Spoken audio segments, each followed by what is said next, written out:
3.7 करोड़ रुपए जो हैं वो खर्च हो जाते हैं हर एक दिन में ड्रग अब्यूज़ के लिए। कश्मीर के सिर्फ 2 डिस्ट्रिक्ट्स ऐसे हैं जहां पर 3.7 करोड़ रुपए जो हैं एक ही दिन में लोग ड्रग्स का इस्तेमाल करने के लिए खर्च कर देते हैं। और ये 2 डिस्ट्रिक्ट्स जो हैं उनमें से एक जो है वो श्रीनगर है और दूसरा जो है वो अनंतनाग है। ऐसा एक स्टडी ने बताया है, रिवील किया है। स्टडी जो है वो की है institute of mental health and neuro sciences ने। इस स्टडी के मुताबिक उन्होंने ये रिवील किया है कि सब्सटेंस अब्यूज़ कश्मीर में कितना है और किस तरीके से ये फैल रहा है। स्टडी में ये बताया गया है कि 2% प्रेवलेंस है कश्मीर के इन 2 डिस्ट्रिक्ट्स में सब्सटेंस अब्यूज़ का, और ख़ासकर सब्सटेंस अब्यूज़ में भी खासकर ओपियोइड्स का सबसे ज़्यादा इस्तेमाल जो है वो होता है। ओपियोइड्स की अगर मैं बात करूँ तो कश्मीर में ये जो 2 डिस्ट्रिक्ट हैं, इन 2 डिस्ट्रिक्ट की 1.9% जो पॉपुलेशन है वो अलग अलग तरह के सब्सटेंस अब्यूज़ जो है वो करती है। और साथ ही में इस स्टडी में ये भी बताया गया कि 17,000 लोग जो हैं वो ड्रग्स लेते हैं इन 2 डिस्ट्रिक्ट्स में, और ये 17,000 लोग एक दिन में ही 3.7 करोड़ रुपए खर्च कर देते हैं ड्रग्स का इस्तेमाल करने के लिए। साथ ही में बहुत ही एक शॉकिंगली ये इस स्टडी में बताया गया है कि जो total number of substance abusers हैं उनमें से 87.3% लोग जो हैं वो ओपियोइड्स का इस्तेमाल करते हैं। यानी कि ओपियोइड्स वो ड्रग्स जो अफ़ीम से बनाए जाते हैं या फिर अफ़ीम से ही रिजेंबल किए जाते हैं। तो ये जो है वो ओपियोइड्स का इस्तेमाल 87.3% लोग जो हैं वो इन 2 डिस्ट्रिक्ट्स में कर रहे हैं। साथ ही में स्टडी में ये भी कहा गया कि हीरोइन का सबसे ज़्यादा इस्तेमाल जो है वो किया जाता है इस जब वो ओपियोइड लेते हैं तो ओपियोइड्स में हीरोइन का इस्तेमाल सबसे ज़्यादा वहाँ पर किया जा रहा है। और ओपियोइड में सबसे ज़्यादा बता दूं कि ओपियोइड जो है वो सबसे ज़्यादा हार्मफुल है, क्योंकि ये ऐसा ड्रग है जो कि जो मैक्सिमम जो मौतें होती हैं ड्रग यूज़ डिसऑर्डर की वजह से, तो ये जो मौतें होती हैं इनमें से 2/3 जो है 2/3 जो मौतें होती हैं वो ओपियोइड्स के इस्तेमाल की वजह से ही होती हैं। इस स्टडी में ये बताया गया कि ओपियोइड की डिपेंडेंस इन 2 डिस्ट्रिक्ट्स में इतनी ज़्यादा हो चुकी है कि सिर्फ कोई कुछ एरियाज़ में ही नहीं बल्कि पूरे इस 2 श्रीनगर और अनंतनाग के हर एक इलाके में ये जो सब्सटेंस अब्यूज़ है वहाँ पर हो रहा है। वहाँ के युवा जो हैं वो ये नशीले पदार्थों का इस्तेमाल कर रहे हैं और रेगुलर उसका यूज़ कर रहे हैं। 45% जो सब्सटेंस अब्यूज़र्स हैं वो, मैं आपको बता दूं, इस स्टडी के मुताबिक ये कहा जा रहा है कि जो 45% तक जो सब्सटेंस अब्यूज़र्स हैं जो इन नशीले पदार्थों का इस्तेमाल करते हैं उनका मैं आपको बता दूं कि वो इंट्रावीनस ड्रग्स का इस्तेमाल करते हैं। यानी कि हीरोइन हो गया, कोडीन हो गया, इस तरीके के ड्रग्स जो हैं वो इस्तेमाल किए जाते हैं। उनमें से 91% जो लोग हैं वो आईवी हीरोइन का इस्तेमाल करते हैं मेन ड्रग के तौर पर। यानी कि हीरोइन को जो है वो उस तरीके से इंजेक्ट करते हैं अपनी बॉडी में। तो सबसे ज़्यादा 91% जो है इनमें से लोग, इन 45% जो सब्सटेंस अब्यूज़र्स हैं इनमें से भी 91% जो लोग हैं वो हीरोइन का इस्तेमाल करते हैं मेन ड्रग के तौर पे। और इनमें से आधे लोग ऐसे हैं जो कि हेपेटाइटिस सी से पीड़ित हैं, हेपेटाइटिस सी की उनको प्रॉब्लम है, उसके साथ वो जी रहे हैं। और अप्रॉक्सीमेटली 8 लोग ऐसे भी 8 लोगों में से एक शख्स ऐसा भी होगा जिसको HIV की प्रॉब्लम होगी। क्योंकि इस स्टडी में ये भी रिवील किया है कि जो ये सब्सटेंस अब्यूज़ करते हैं, जब ये हीरोइन इंजेक्ट करते हैं तो ये जो सुई होती है, इंजेक्शन जब वो लगाते हैं खुद को, तो वो निडल जो है वो शेयर करते हैं। तो इसके चलते उन्होंने ये भी बताया कि 8 में से एक शख्स जो है वो HIV पॉजिटिव भी हो सकता है। उन्होंने ये स्टडी में रिवील किया है। साथ ही में स्टडी में ये भी रिवील किया कि 71% लोग हैं जो हीरोइन का अब्यूज़ करते हैं और बाकी ओपियोइड्स जो है वो इस्तेमाल करते हैं, वो नीडल्स जो हैं वो शेयर करते हैं। साथ ही में 97% ओपियोइड जो अब्यूज़र्स हैं वो मैक्सिमम जो है वो यंग मेल्स हैं।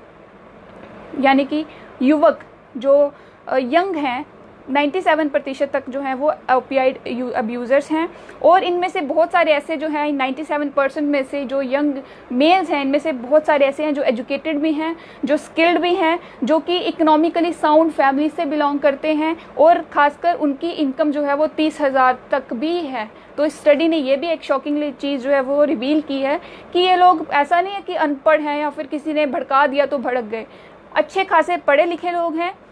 अच्छी फैमिली से बिलोंग करते हैं, पीछे से अच्छी रिच फैमिली से भी हैं इनमें से, और कुछ ऐसे भी हैं जो जिनकी 30,000 तक की सैलरी भी है। क्योंकि ओपियोइड्स वो चीज़ें हैं, ऐसे ड्रग्स हैं जो कि बहुत कॉस्टली हैं, इनको खरीदने के लिए आपके पास पैसे होने चाहिए। तो कहा यह जा रहा है कि जो प्राइमरी रीजंस जो बताए जा रहे हैं के पीछे, स्टडी में ये बताया कि पीयर प्रेशर की वजह से जो है वो जो युवा हैं वो इस चीज़ में जा रहे हैं, वो ड्रग अब्यूज़ कर रहे हैं। बॉर्डम की वजह से लोग घर पे बैठ के अगर बोर हो रहे हैं तो वो अब्यूज़ कर रहे हैं, या फिर लैक ऑफ रिक्रिएशनल एक्टिविटीज़ की वजह से जो है इन्होंने ये भी प्राइमरी रीज़न बताया है। साइकोलॉजिकल स्ट्रेस की वजह से भी इन्होंने कहा है कि ये जो है बच्चे वो अब्यूज़ कर सकते हैं ड्रग्स का। ये इन्होंने प्राइमरी रीजंस बताए हैं। बाकी उन्होंने ये कहा है कि मेन रीजंस जो देखे गए हैं स्टडी में, इन्होंने बताया कि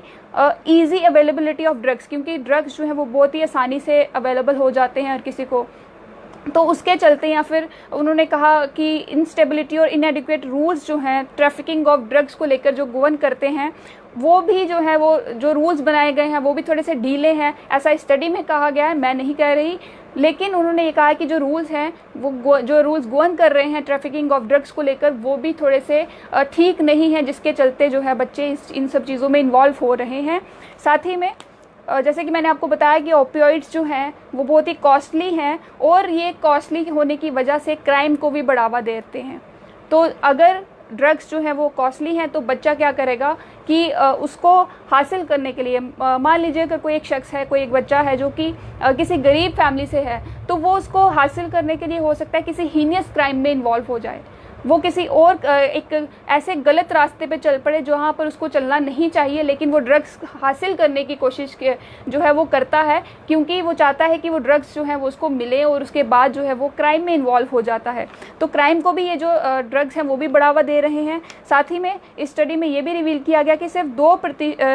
सिर्फ दो डिस्ट्रिक्ट पर ये भी स्टडी हुई है, और अगर ऐसी स्टडी जो है वो किसी और बाकी जो कश्मीर के जो बाकी डिस्ट्रिक्ट्स हैं, यानी कि बाकी और जगहें जो हैं, अगर वहाँ पे भी स्टडीज़ की अगर जाए तो वहाँ से भी अलग अलग जो डाटा है वो निकल कर सामने आ सकता है, और वहाँ के भी पता चल सकता है कि वहाँ पर कितना ड्रग्स का जो नशा जो लोगों को अभी तक हो चुका है, कितने युवा जो हैं वो अभी तक इस ड्रग्स में इन्वॉल्व हो चुके हैं। तो फिलहाल मैं आपको ये बता दूं कि पिछले साल भी जो पॉपी कल्टीवेशन होती है इलीगल तौर से जो होती है, तो उसको डिस्ट्रॉय भी किया गया था, और बहुत सारे फार्मर्स को भी जो है उसके लिए अरेस्ट किया गया था, उन पे FIRs लगाई गई थी। तो और कल की ही एक खबर है जहां पर जम्मू कश्मीर के सिक्योरिटी फोर्सेस और पुलिस ने 1.5 kg जो है 1.5 किलो जो है हीरोइन पकड़ी गई है मेंढर इलाके से। तो गांव का मैं आपको बता दूं कि line of control Mendhar sector से, जो पुंछ का मेंढर सेक्टर है, वहां के गांव से 1.5 kg की हीरोइन जो है वहां से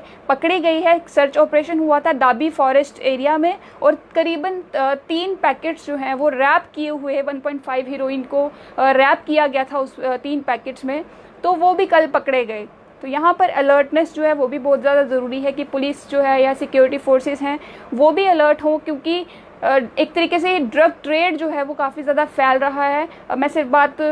कश्मीर की नहीं करूँगी, जम्मू में भी ऐसा हो रहा है। जम्मू में भी बहुत सारे ऐसे केसेस देखने को मिलते हैं जहाँ पर ट्रक ड्राइवर्स के ज़रिए कई बार देखने को मिलता है कि ट्रक ड्राइवर्स जो है वो स्मगल कर रहे हैं, एक तरीके से यहाँ से वहाँ उनको ड्रग्स को पहुँचा रहे हैं किसी ज़रिए। तो ये जो ड्रग्स का सिस्टम है, इस फिलहाल स्मगलिंग ऑफ ड्रग्स कह लीजिए या फिर ड्रग ट्रेड कह लीजिए, और इसकी वजह से सिर्फ हमारा युवा बेकार नहीं हो रहा, इसके चलते जो हीनियस क्राइम्स हैं वो भी बढ़ रहे हैं, चाहे वो रेप हो, चाहे वो बाकी और मर्डर के केसेस हो। तो इस तरीके के भी क्राइम जो है वो सामने आते हैं जब कोई शख्स जो है वो ड्रग में इन्वॉल्व हो जाता है। फ़िलहाल यहाँ पर मैं आपको ये भी बता दूं कि ड्रग री एडिक्शन सेंटर्स जो हैं वो भी होने चाहिए सरकार की तरफ से। फ़िलहाल कश्मीर की अगर मैं बात करूँ तो श्रीनगर में 2 ड्रग डी एडिक्शन सेंटर हैं। एक तो डिस्ट्रिक्ट पुलिस लाइन श्रीनगर में जो है वो रन कर रहे हैं, और एक जो है वो SMHS हॉस्पिटल जो कि GMC श्रीनगर के साथ एसोसिएटेड है, वो वहाँ पर ये ड्रग डी एडिक्शन सेंटर जो है वो रन कर रहे हैं। लेकिन बाकी डिस्ट्रिक्ट्स की अगर मैं बात करूँ तो बाकी डिस्ट्रिक्ट्स में इतना कुछ लोगों को अवेयरनेस नहीं है, और साथ ही में जो डिस्ट्रिक्ट हॉस्पिटल्स हैं वहाँ के जो साइकेट्रिस्ट हैं सिर्फ वही उन बच्चों को जो है वो काउंसिल कर रहे हैं या उनके पेरेंट्स को बता रहे हैं या अवेयरनेस फैला रहे हैं। वो अपने लेवल पर वो सब जो है वो काम कर रहे हैं। लेकिन सरकार की यहाँ पर कोशिश ये होनी चाहिए कि ज़्यादा से ज़्यादा ड्रग डी एडिक्शन सेंटर्स जो हैं वो कश्मीर में भी खोले जाएं और वो जम्मू जो है जम्मू रीजन है वहाँ पर भी खोले जाएं, ताकि ये जो ड्रग ट्रेड है इसे रोका जाए। और साथ ही में जो ड्रग ट्रेड जब होता है उसके बाद जब बच्चे उसके चपेट में आते हैं, अगर कुछ बच्चे जो हैं वो ड्रग्स लेना शुरू कर देते हैं तो कम से कम जब वो आइडेंटिफाई होते हैं तो उन्हें इन ड्रग डी एडिक्शन सेंटर्स में लाया जाए और उनका इलाज जो है वो वहाँ पर शुरू किया जाए, उनको काउंसलिंग दी जाए, उनसे ड्रग छुड़वाने के लिए जो भी कोशिशें लोग जो ड्रग डी एडिक्शन सेंटर के लोग हैं वो जब वो करेंगे तो ज़रूर वो सफल ज़रूर होंगे। साथ ही में सोसाइटी का भी एक बहुत बड़ा रोल बनता है यहाँ पे ड्रग्स को लेकर। जो इस टाइम पे जो ये जहरीली हवा एक तरीके से फैली हुई है पूरे जम्मू कश्मीर में, जिस तरीके से आज ये स्टडी रिवील हुई है 3.7 करोड़ रुपए एक ही दिन में बच्चे जो हैं कश्मीर के 2 डिस्ट्रिक्ट के जो युवा हैं वो खर्च कर देते हैं 3.7 करोड़ एक ही दिन में, और 17,000 के करीब जो बच्चे हैं वो ये ड्रग्स का इस्तेमाल कर रहे हैं। तो यहाँ पर सोसाइटी का एक बहुत इंपॉर्टेंट रोल जो है वो बनता है कि अगर तो यहाँ पर ड्रग एडिक्शन सेंटर्स में अगर कुछ बच्चे जाते हैं और जब वो रिकवर होकर वापस आते हैं तो उनके साथ बिहेवियर थोड़ा जो है वो नॉर्मल बिहेव आप करें, आप उनके साथ डिस्क्रिमिनेट ना करें, पहली चीज़ तो ये। दूसरी बात ये कि जो स्कूल के टीचर्स हैं उनका ये रोल बनता है कि अगर आपको कोई बच्चा वैसा दिखता है जो कि थोड़ा सा उसमें चेंजेस आए हैं, उसके बिहेवियर में चेंजेस आए हैं या फिर वो थोड़ा सा परेशान है, तो आप उनसे बात कर सकते हैं। आप उस बच्चे से बात करें कि क्या परेशानी है आपको। आप उसके बच्चे के माता पिता से बात कर सकते हैं और उनसे पूछ सकते हैं कि आपके बच्चे को क्या परेशानी है, या उन्हें बता सकते हैं कि आपके बच्चे के बिहेवियर जो है उसमें थोड़ा सा चेंजेस आए हैं।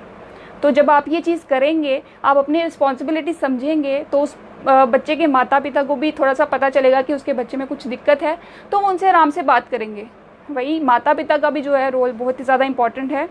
कि माता पिता को मैंने बहुत सारे ऐसे पेरेंट्स देखे हैं खुद कि बच्चे के ऊपर शक करते हैं। शक ये करते हैं कि कहीं तू बाहर से ड्रग्स तो नहीं लेके आया, कहीं तूने बाहर जाके शराब तो नहीं पी। तो इस तरीके की चीज़ें आप ना करें, बच्चों को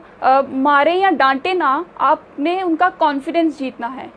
आपको करना ये है, सिर्फ उनका कॉन्फिडेंस जीतना है, ताकि जो आपके बच्चे हैं वो आपसे खुल के बात कर सकें, ताकि जो आपके बच्चे हैं वो आपको अपनी परेशानी, अपनी दिक्कत बता सकें कि क्या उन्हें कोई स्ट्रेस है। क्योंकि अक्सर हम देखते हैं कि जैसे कि अभी कुछ दिन केसेस भी हमने देखने को मिले कि 10th में बच्चे अगर फेल हो जाते हैं तो वो सुसाइड कर लेते हैं। कुछ लोग जो होते हैं वो घर से ही भाग जाते हैं, और जब वो घर से भाग जाते हैं तो सामने नतीजा ये निकलता है कि वो किसी ऐसी सोसाइटी में चले जाते हैं जहाँ पर ड्रग्स की इन्वॉल्वमेंट जो है वो अपने आप उन तक जो है वो ड्रग्स में इन्वॉल्व हो जाते हैं।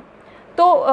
उन सब चीज़ों को रोकने के लिए परिवार वालों को ये चाहिए कि अपने बच्चे से जितना हो सके उनसे हंस खेल कर उनसे बात करें, उनसे पूछने की कोशिश करें, उनसे जानने की कोशिश करें कि उनको दिक्कत क्या है, परेशानी क्या है। तो फिलहाल आज की अपडेट बस इतनी ही, और उम्मीद करती हूँ कि आपको ये वीडियो जो है आप तक थोड़ी सी पहुँचेगी और आप भी अपने बच्चों के साथ उस तरीके का व्यवहार जो है वो करेंगे और उन्हें परेशान बिल्कुल ना करें, उनसे जानने की कोशिश करें कि उन्हें क्या दिक्कत है, क्या परेशानी है। और फिलहाल इस अपडेट से मुझे दीजिए इजाज़त। देखते रहें स्ट्रेट लाइन न्यूज़।